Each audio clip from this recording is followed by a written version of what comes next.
Hello, and welcome to Why Welcoming. This is an introduction to the Unwelcome Access podcast for January 2025 for the foreseeable future um, until something takes off. My name is Ross Edelstein. I will be your host for this podcast, and I first want to start by describing what I have in the background of this slide, which is a Metra diesel locomotive pulling a few gallery cars going by the Hollywood Zoo stop. The train is on the far track from me when I took the photo. Um, and there are trees with various fall colors in the background, as well as a business sort of in the mid background as the train goes along the platform at the station. This is more of a decorative image, but audio description is always a good thing. But this video is supposed to be sort of a introduction to the podcast, what I'm trying to do with this, and let's kind of get into that. So let's start with who I am. And here we have my current um, official portrait image, which is myself with the disability pride flag, which is diagonal stripes going from the top left of the screen to the lower right of the screen um, in green, blue, white, yellow, and red with a black background that is highly saturated. And in this, I am a bald man with a thick dark brown beard, wearing a charcoal suit and a red tie with a white shirt, giving a small smile as I'm looking at the camera. Um, but I figure with this, instead of reintroducing myself every episode, this kind of can give a starting point for why you should be listening to me on matters of disability. Let's start with education. And here we have me doing the education on a site assessment. I am in a small museumy space, and you can see on the wall behind me a pair of labels as I am motioning and talking to somebody else. And I'm in a suit um, with khaki pants, and I have the various tools of the trade in my arms as I am explaining whatever it is I'm explaining. A smart level is in yellow on my back and sort of strapped in its case. I have a camera on the front, and I am also holding a iPad. But for my background, I have a bachelor's degree in history from Truman State University. Um, Originally, I wanted to go to undergrad to become a teacher. Truman had a great 5-year master's program, and so I went there to do this, and went to the first teacher training meeting, and ended up sort of slowly finger gunning my way out because turns out that K-12 education just wasn't really my thing. From there, I moved to Indianapolis, where I live now, and got my master's in museum studies from Indiana University. Technically, Indiana University, Purdue University, Indianapolis, but the degree is granted through IU Bloomington, so I'll take it. And that's really where I found accessibility work. Now, I'll get a little bit into this in a moment, but I was originally doing the master's to talk about history without having to get a PhD. And as you can see from my next listed education, I'm currently a doctoral candidate in special education at Indiana University, which on its face, well, if I'm going to do museum studies to not have to get a PhD, I've failed successfully there, and I was also not wanting to do K-12. Most of my work and focus is on anything that isn't a classroom where you're learning. So you'll see some of that reflected in my jobs, but museums, parks, theaters, and just the world around you. My focus is how do we make spaces welcoming for disabled people generally, but particularly neurodivergent people in the world. Um, and we'll get into this in the future episode on neurodiversity and autism, but that's my bread and butter. But as you can see, I do a little of everything. And that's kind of where we get into jobs. So this is from an assessment I completed in summer 2024. You can see me on a pier on a lake with sort of various green trees in the background as I am on this fishing pier that is an accessible pier um, and sort of figuring out how much you can change the height of the blue ropes. They're not really ropes, but they're functioning in that way during the assessment. This is right after I had dropped my tape measure into the lake and had to fish it out while in a suit. That was fun. But so working at the Indiana State Museum um,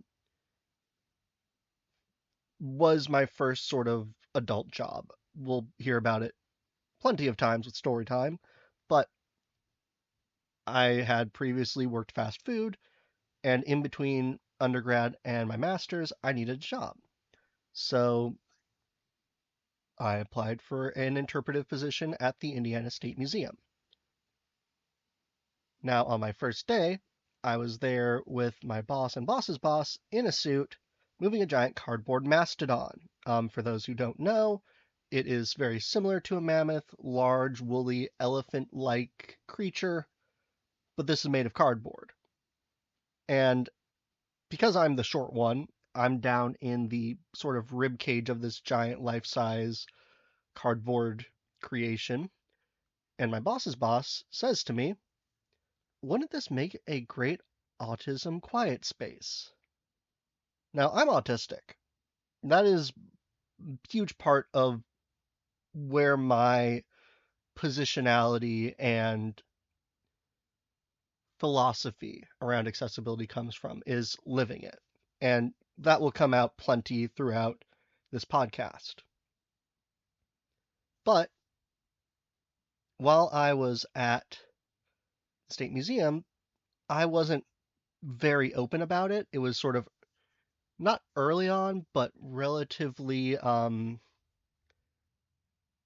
I hadn't fully come to the point where I am today where it's a core part of my public identity, if that makes sense.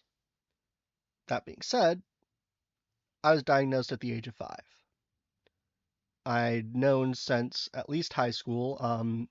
That is a whole story for another day, but I had I was I'm autistic and had been for a long time, diagnosed and known I was autistic, and all of a sudden somebody's cracking an autism joke. Not necessarily a really negative one, but I'm just kind of smiling and nodding because I didn't want to out myself, more or less. Fast forward a few months.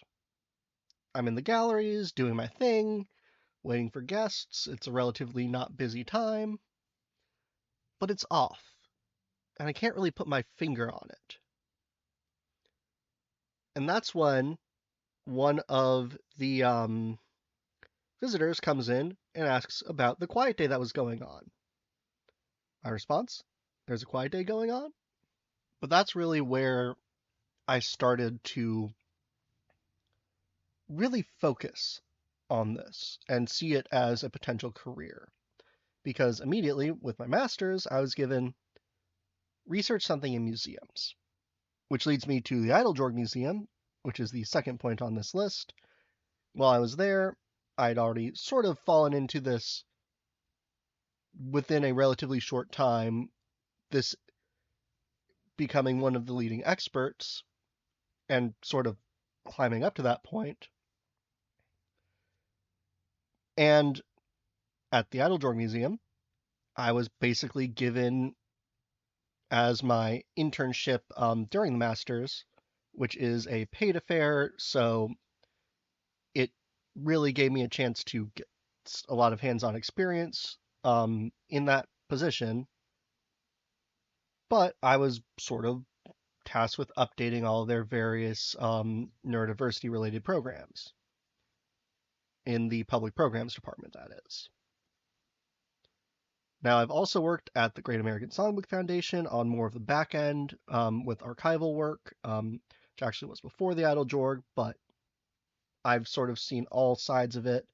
And most recently, before my current position, um, I was at the Epley Center for Parks and Public Lands at the Indiana Institute on Disability and Community at Indiana University. It was a graduate assistant position moving into a full-time position that ended, unfortunately, at the start of this year. I'd love to be back there. Great people doing amazing work. And I was particularly in the National Center on Accessibility program. This picture is a picture of me on one of those assessments. But I did everything from assisting with research, doing my own research, and doing site assessments like this, as well as training for state, local, national, etc. parks. I'm, and I'm currently the CEO of Autism LLC. This is not a bit. I'm literally the CEO of Autism. But I've also done a lot of advising and consulting. The full-time jobs are great, and now I'm doing this all as a full-time thing, but I've been an advisor for the Smithsonian Institution, um, Kennedy Center, Children's Museum of Indianapolis, Idle Jorg, beyond my time there, Indiana State Museum, Arts and Disability Ireland, the Museum of Nonconformist Art in St. Petersburg, Russia, North Carolina Museum of Art, Conner Prairie, Gates Discovery Center, Open Door Arts, Massachusetts. Um, I was a part of the IU graduate and professional student government. I sit on a advisory board for the National Association for Interpretation, as well as advisory boards on many of these organizations. I've assisted the Association of Midwest Museums in putting conferences together, and I'm also a peer reviewer for the journal Museum Education. So I have a pretty deep connection to the arts and culture world. But arts and culture isn't just about, going to the museum. It's something we experience all the time. But again, this is quite the list of places I've worked with, and there are more potentially in the pipeline. And if you would like to work with me, feel free to shoot me an email. But as I mentioned earlier, I'm a PhD candidate. I was called by one of my advisors in my master's a research bug, which is absolutely true. How I got into all this was, as I said, research something in museums. I wanted to look into all this autism stuff that didn't exist when I was a kid. And so I ended up reaching out to like everybody I could find who was doing the work. Now, in this photo, you have me on an assessment holding a tape measure with the smart level and camera sort of lashed onto me, almost like dueling swords, um, in front of a outdoor water fountain in a grassy field with on a concrete pad that has a out of order sign on it. As I'm explaining why this particular water fountain is not accessible. But I've done a number of research projects. I've assisted with a number of research projects for other folks as a sort of advisor, consultant, with a number of areas. Occupational therapy is one, but also I recently assisted with any number of other projects, one with the American Zoological Association for zoos. But for my own research, I completed the Park Autism Research Knowledge Synthesis project, or Parks project, backronym, um, which was essentially the first study that was looking at what is the day-to-day experience of going to a park like for an autistic person. There's a lot of stuff this is an intervention study, or a study about actually doing a thing to meet a goal. So, for example, you might have somebody looking at the use of sports teams to promote social skills. And there's a lot of that kind of thing. There's not a lot saying, okay, what is it like to go day to day? Where are the barriers for that? Where are the things that support you? How can we make it better? But I've also completed the sensory room guidelines study, which was, again, one of the first studies to actually look at what do autistic people actually want in a sensory room. And that will be a whole episode of its own. But essentially, that study was looking at spaces that are in cultural spaces that you can kind of go and take a break and deal with sensory inputs in a way that is less public, less outing, and gives you a chance to, again, stay in the action. But my research philosophy is very much how can we make it so that research is not just we are doing something to somebody, but we are making it so that people are contributing to the knowledge and their voices are the central core part of our research. Again, being autistic myself, I'm very aware, hyper aware even, that there's a whole lot of research that is, well, we looked and we interpreted these people without ever actually talking to them for all kinds of disabilities. And there's a lot of expertise that is very much coming from perspectives that are not of disabled people. There's value to the perspective of parents, to the perspective of people who are working in disability services. But at the end of the day, we are here to make sure for anybody who is working to support disabled people. Our goal should be to make sure that people are having as full, complete lives as possible. And so our perspective needs to be supporting and uplifting the people that we are claiming to serve. And that is true for research, practice, whatever. But here's some other bits of information. So the photo here is me in a ballroom in the foreground with various folks at tables in the background. This is when I had a whole lot more hair than I do now, holding the Emerging Leaders Award that was given to me by the Kennedy Center back in 2023. And I am, again, wearing a suit with a purple tie, and I am smiling because, again, I won the award. But this is through the Kennedy Center's Leadership Exchange in Arts and Disability.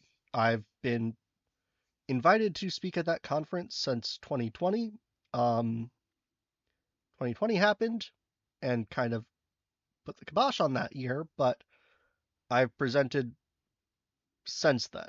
And again, I am a part of their foundation series, their sort of introduction to disability. And for people who are new to the whole shebang, I've also presented several times at the National Association for Interpretation. I did 3 different presentations in 2024. Also presented at Association of Midwest Museums in 2023, Indiana Parks and Recreation Association 2023, Association of Academic Museums and Galleries in 2021, among others. And I'm also a peer-reviewed published author in the journal Museum Education for New Foundations, Principles for Disability-Inclusive Museum Practice. Again, I'm not just the kind of person who goes out and talks the talk or does the thing. Part of my philosophy is you can have the greatest thing in the world, but if nobody else knows you're doing it, how are they supposed to learn from it? And so my goal with all these various presentations, writings, whatever, is to highlight those best practices and make it so that everybody knows that they exist. So let's talk why welcoming. As the image here is decorative, it is two trains from the Chicago L pulling into a station, or one has pulled into the station, one is about to pull into the station on the opposite track, facing the loop. One of the trains is coming around a curve, and there are various signs around the station indicating where the train is going, what the station is, so on and so forth. One of the things you'll notice is that a lot of my sort of background images, when I don't have something that's directly relevant, are train images. And so, yeah, I do fulfill the autistic stereotype of liking trains. And that will come up a lot. But one of the reasons why I want to focus on welcoming and not just accessibility, these drinking fountains are considered accessible.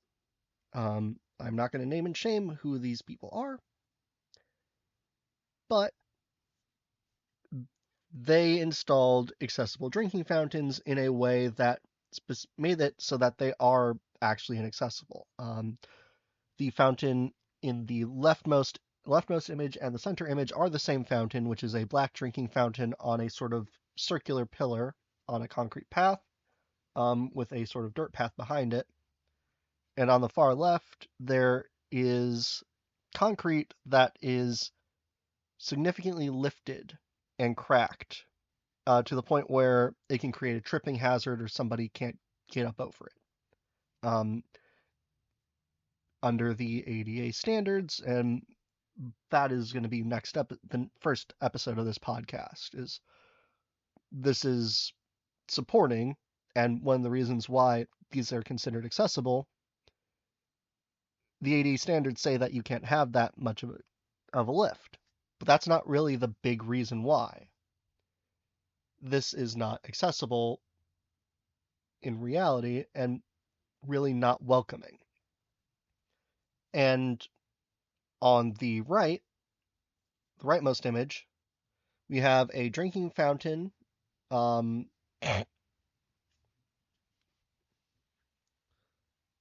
We have a drinking fountain that is at sort of a corner on a path, with a bottle filler up against the far side of the path. And this one doesn't have the same sort of cracked in the ground issues, but both of these have the main place where you actually get to the fountain in the area that is most physically difficult to access.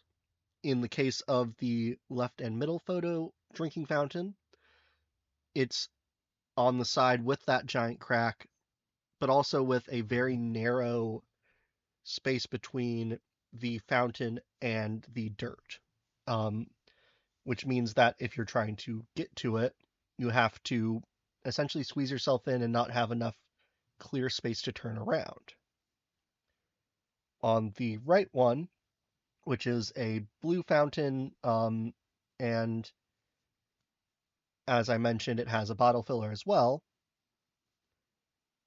It's off in this corner, but instead of having it so that the fountain is facing out from the corner and is more tucked in, it's again put in sort of the center of this corner area, so that to get to it, you have to go around And again, you have the same issue of it doesn't provide a whole lot of space if you're in a wheelchair and trying to turn around. Legally, the fountains themselves are accessible. The problem is that this creates a space where, okay, we've put an accessible fountain, but you're not actually making it so that people can use it. And that's kind of the state of accessibility. And you can see this here at a art museum where they have an elevator with a sign on a stanchion little pole facing the elevator. The sign does not have the correct universal symbol of accessibility. It has the active symbol with the guy leaning forward in the wheelchair. When the reality is that the the universal symbol for accessibility, which is the straight up and down wheelchair seated character, is the only one that is allowed under the ADA. I understand why people want to have these more active and intended to be more inclusive symbols. But one, the universal symbol is a reason for is a thing for a reason rather. But two, it's entirely performative compared to actually making things accessible. So in this case as well, if you're indicating an accessible route, it needs to be tactile. This is just a printed piece of paper on a stanchion. So oftentimes, and that kind of gets to the main state of accessibility. I often make the half joke that you can have the rampiest ramp of all time, but that doesn't mean that you're really making somebody feel included. And that is very much the case here, and with a lot of accessibility work. You can have a really well done thing, and heck, there's an elevator there. That's a lot more than some places have. But just because you have that doesn't mean you're actually making the place welcoming. Accessibility is also often, and I'll get into why in the first episode on laws, it's really focused on what is usually easily measurable and often replicated. So, can we make, say, a ramp? Can we have this route be the right level? Can we put in an elevator? Things like that. But that isn't creating an inclusive space or a welcoming one. And oftentimes the focus is on physical access, can you get to it, and not that inclusion. And that also includes things like the disability tax, which is that's going to be an episode of its own, but in short, it's expensive to be disabled. And in a lot of cases, the things that you need to support your disability, those are often more expensive. Um, Premium experiences that might have fewer people, really good for autistic people. Also often cost an arm and a leg and your firstborn kiddo or your firstborn dog. In a lot of cases, that is creating a barrier even to the most accessible space possible. And that is one of the central reasons for why I'm focused on welcoming. So, for a lot of you, you've probably already seen this set of images. I have the citation here, original concept by Craig Frohl. I cannot pronounce that. This will be put in the description. And the illustration by Maisha Raman. Yeah. and from Great Heart Consulting. But the reality is that there's a lot of folks who do not get the support they need. In this case, we have a image of somebody on a soccer, or if you are part of the European section of the audience, incorrect football. But we have somebody who is in a hole in the ground on the left, somebody who is in a wheelchair on the right, and somebody who is standing on 3 boxes in the middle. And they're watching this soccer game, and there's a whole stadium of people in the background. Essentially, what this is portraying reality and how oftentimes these barriers exist because something is built for somebody else. But let's talk about equality, which is what so many people are looking for. Same image, soccer game. You have the person on the left and the person in the middle now also on a box. The person in the middle no longer has all 3 boxes. And they're looking over the fence. Person in the wheelchair, well, they aren't able to get onto the box. But they are being given an equal set of treatment. That said, somebody's still left out, and the person in the middle, who is shorter than the person on the left, they are having a hard time looking over the fence still. Equity. This is when you look at the E in DEI, what the focus is. Everybody gets the support they need. So the person on the left, they're tall enough to look over the fence on their own. Person in the middle, well, they just need to stand on the box, and they can climb the box. And the person on the right, well, you turn that box into a ramp to remove that barrier. But is that really removing the barrier, though? Because the fence is still there. And you still have everybody who's in the crowd, and these people who, for whatever reason, couldn't get in to see the game. And that's where justice is, and that's really where my focus with this and why I'm focusing on welcoming.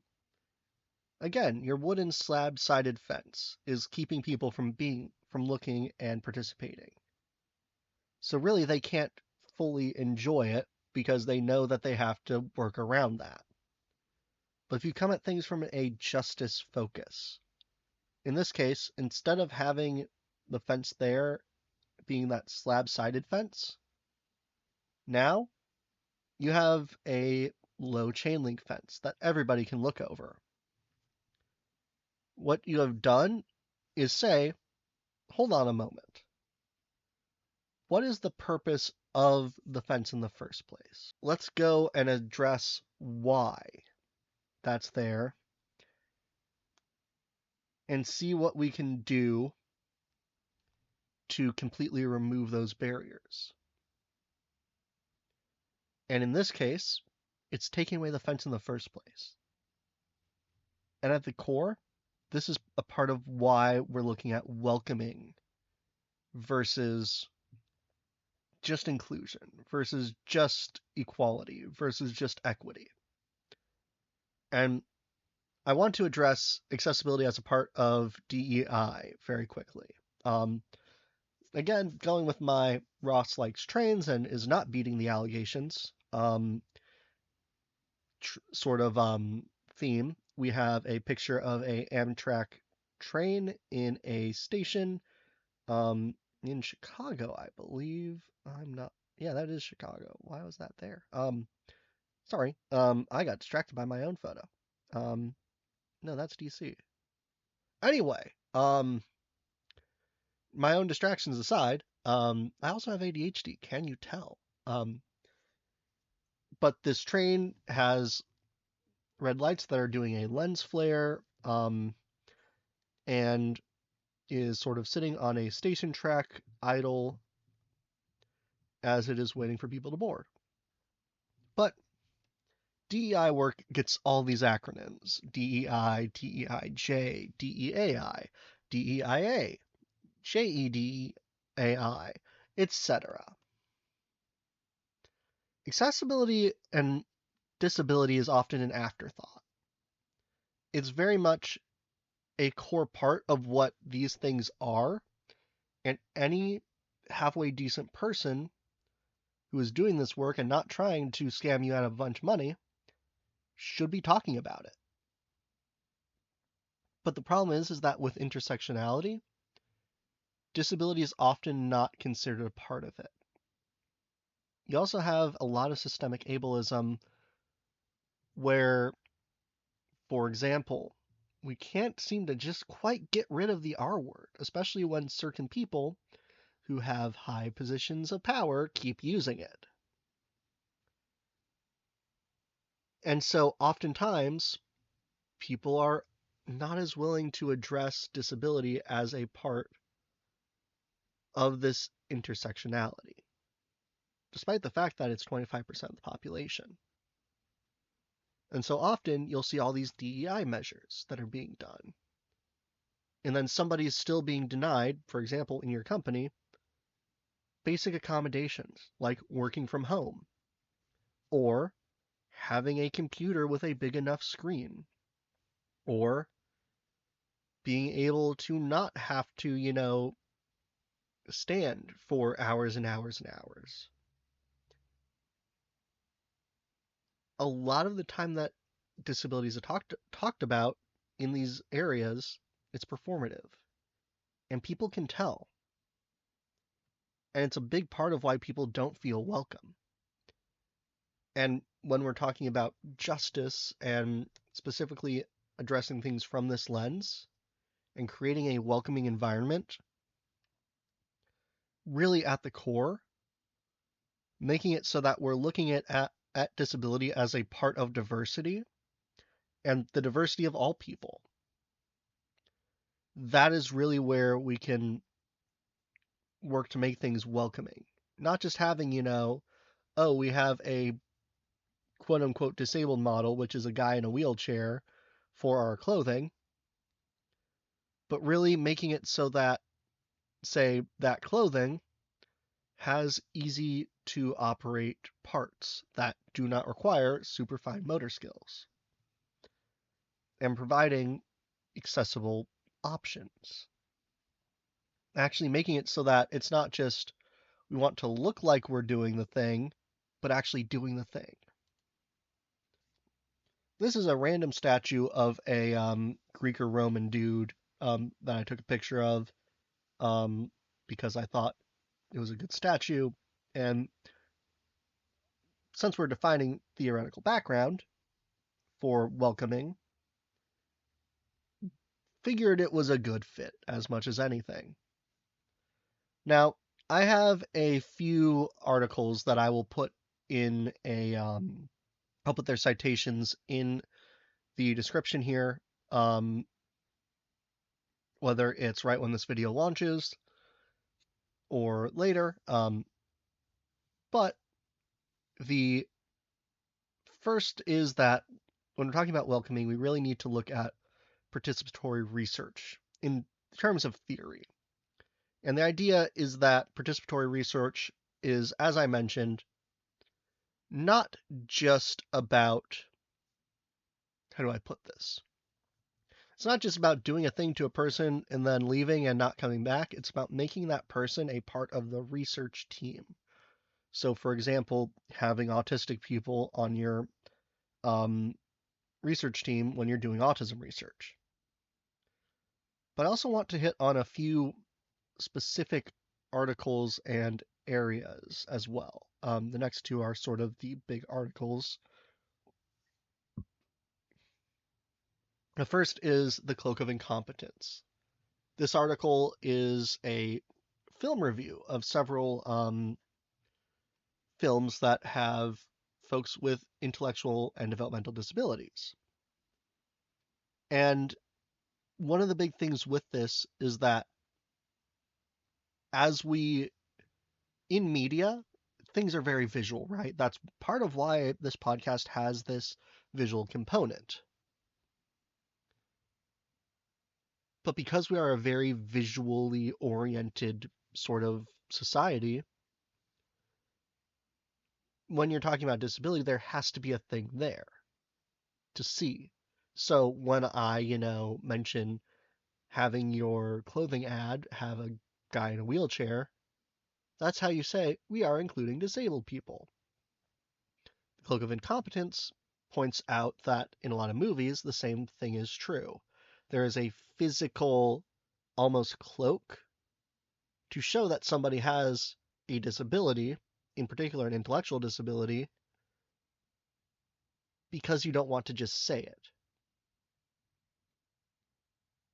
And oftentimes this means that if somebody doesn't look autistic, well, that looking autistic, that comes from a movie. I do not have meltdowns in the way that certain doctors on certain TV shows that were formed with certain community groups that's going to be a whole thing later. But needless to say, it created this idea that a meltdown has to have a very angry red face. Usually it's just sort of an internalizing thing where I just can't do anything. But that also gets into, again, sort of along participatory research, the article From On to With to By. This is one of the first ones that I read during my master's, and I will continue to cite this to the end of time. Essentially, what this article goes into is what I've talked about with needing to make space to let other people lead, giving up some of that authority. And for a lot of disabled people, you don't have a lot of choices in the world. Other people are making them for you, whether it's through designing a program to be too loud for me to go to, or in some cases, literally legally having decision-making authority over you. Part of why I bring this up, right, is that when we're making a welcoming space, that means that we have to give up authority. In the same way that if you, say, are hosting a dinner party, it's not going to feel very welcoming to somebody who, say, can't eat nuts if you have everything as peanut butter. You're going to make them feel welcome by serving things that don't have peanuts in them. And so what this ends up doing is this is a direct connection to that. But also, there's a lot of work that's been done, and I'll include some links to articles here later, on community belonging. And specifically, how do you make people feel like they are welcome as part of their communities? There's a lot that's been done since the sort of downfall of asyla in the United States in particular. And I should be clear, this is going to have a lot of US focus, but I am going to also take a lot of comparative looks at the world generally. But there's been a lot since the fall of asyla in the US on community living. But oftentimes, even if you are living in the community, you don't belong to it. You don't have the same opportunities to go out, to be a member of social opportunities, to visit your local parks, whatever. And welcoming has to focus on that. And when we're talking about welcoming, I also draw a lot from CRIP theory and critical disability studies, which are essentially affirming theories on, yeah, you're disabled, yeah, you're crippled, but you're still a person who should be welcomed in the world, and disability is not a bad thing. We'll get into this in future episodes, but focusing on not just sort of mainstream theories around disability, but on affirming theories that don't try to say somebody's wrong for being disabled and wanting to go into a space. That is how somebody feels welcome. But let's talk a little more practical background. So this is a photo from the Art Institute of Chicago. So is the previous one of the statue. But this is looking out over the Metro Electric line with various fall-colored trees in the background and tall buildings in the farther background in Chicago. But welcoming and is sort of also defined by the inverse. And that is often bullying and exclusion. As a kid, I was bullied. And I was also excluded a lot because, in a lot of ways, turns out the autistic ADHD kid, a little bit weird. And in a lot of cases, people don't feel welcome in their communities because you have random people who decide to use slurs at them or make fun of them for things they can't control. That often means that, again, you have sort of this explicit, we do not feel like disabled people belong or should belong. And creating a welcoming world really needs to fight that. The other part of that is that people really do not know what they do not know. And when I say that, when I was doing that assessment well, let me roll back. So I did an assessment over the past summer. I mentioned it earlier. And part of that included a training. And one of the things I mentioned in the training was transcripts, which are included with this video. And that's available for free over on Patreon. But this was somebody who, again, was one of the more engaged students in the training. And it was like a light bulb went off when I mentioned transcripts. This was at the start of the whole process. At the end, when I actually was on site to visit and do the assessment, I was greeted by this person who had spent her time doing transcripts on her own because she now knew that it was a thing that needed to be done.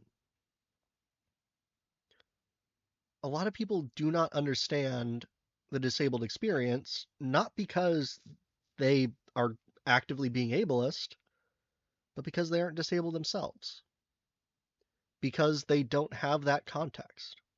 And when we're talking about welcoming, people take feeling like they belong for granted in a lot of ways. If you've never been in a space where you just feel like you're a hamburger in a sea of hot dogs, where you're a boat trying to run on the road,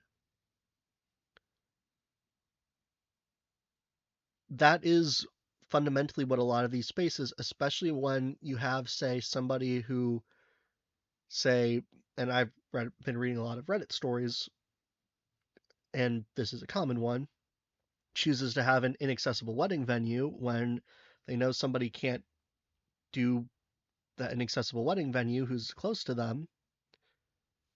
So often people just take that for granted, that they don't understand how exclusionary that feels. Because, yeah, it might be the bride and groom's big day, but when it's not the first time that somebody's invited you to something and now somebody who you're supposedly close to is upset that you can't be there because of their own choices and blaming it on you, it's more often than not a fundamental misunderstanding of how exclusionary that is. And it's human nature to want to be wanted, to want to have a group. We are social animals. Human nature also is that we are more likely to fit in with people who have similar experiences, which is oftentimes why autistic people tend to flock together. but it's also why people get left out. And at the end of the day, it is entirely possible for people to feel comfortable together. But that requires work, and that requires making your space welcoming. Now, I want to pull um, a definition from the dictionary um, for defining welcoming. On this slide as well, we have picture of some penguins and puffins at a zoo. That there are four of them, two penguins on the left and two puffins on the right, I believe, and they're on some rocks. But from the Merriam-Webster Online Dictionary, defining is welcome is the welcoming is defined. Words are difficult as to greet hospitably and with courtesy or cordiality, to accept with pleasure the occurrence or presence of. My definition and what I'm kind of using with unwelcome access and why we want to focus on a welcoming world. Welcoming is creating spaces, places, policies, procedures, and behaviors that allow people of different life experiences to feel like a part of their world. And that's true across different areas and different life experiences. We're just focusing on disability here.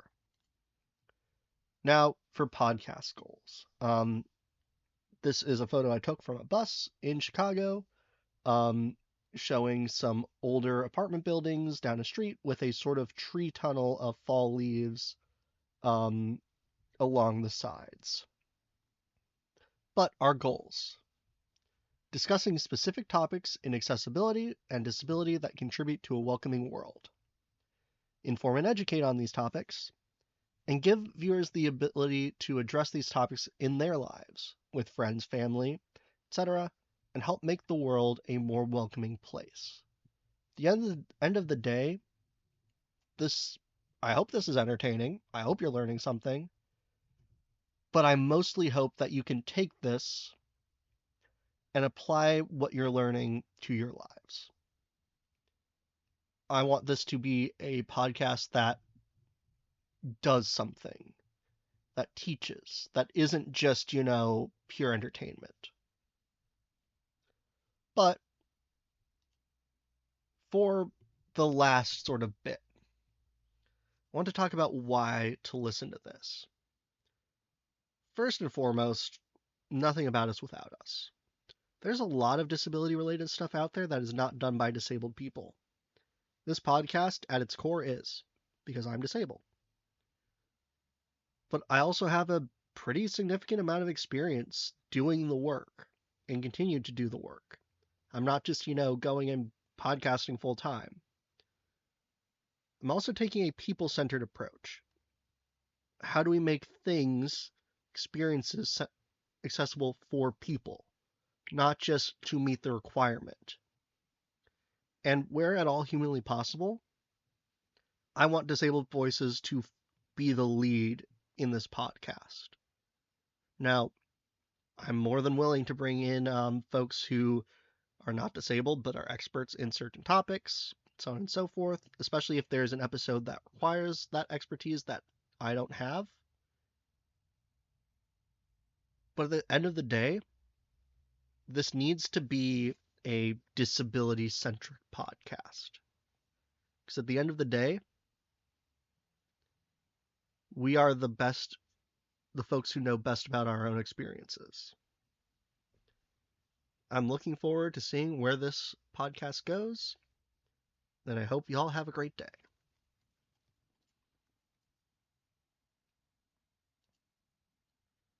A huge shout out to the wonderful people over on Patreon who are helping to make this project happen. As always, we aren't getting any ad revenue from YouTube, and we also aren't accepting sponsorships from most big corporations and sponsors. However, there will always be space for ad reads for disabled people and their projects. That said, the funding is primarily from viewers like you. So if you'd like to help influence the content that we make, head on over to patreon.com/unwelcomeaccess. For just $1 a month, you get access to our Discord, as well as a chance to help influence what's going to be made each month. And once we get enough folks involved, start doing some bonus episodes. You'll also get your name up on the screen right about now, like these lovely people who have helped support the podcast. As always, thank you so much for listening, and I look forward to our next episode. Unwelcome Access is a production of Autism, a disability and accessibility consulting organization.